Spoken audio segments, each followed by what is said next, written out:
हुजूर यार ये लफ्ज तारीख में ढूंढोगे तो नहीं मिलेंगे। मेरे अबू बकर सिद्दीक क्या फरमाते हैं, कहा हुजूर वो नस्ल रसूल का शहजादा है ना, उसने अबू बकर को 7वीं सफ में अबू बकर का बैठना पसंद किया तो अबू बकर राजी है। हुजूर उसने यहां बैठना पसंद किया, तेरी नस्ल पाक में बच्चा बच्चा नूर, तू है ने नूर तेरा। और कहा हुजूर वो खानदान है, मैं खादम हूं, फर्क तो है ना, तो वो खानदान है, मैं खादम हूं। मेरे रसूल करीम सल्लल्लाहु अलैहि वसल्लम ने बुलाया जनाब अकील को, डांटा नहीं, मोहब्बत फरमाई। सरकार ने फरमाया अकील बेटे बैठ जा, मैं तुझे समझाऊं। फिर हुजूर ने बात छेड़ी, फरमाया तुझे पता है मेरा अबू बकर कौन है?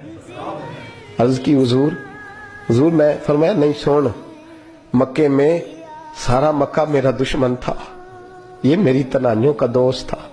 फरमाया लोग तलवारें लेके आते थे मुझे मारने, और इसकी तलवार उठती थी, कहता था पहले मैं मरूंगा फिर कोई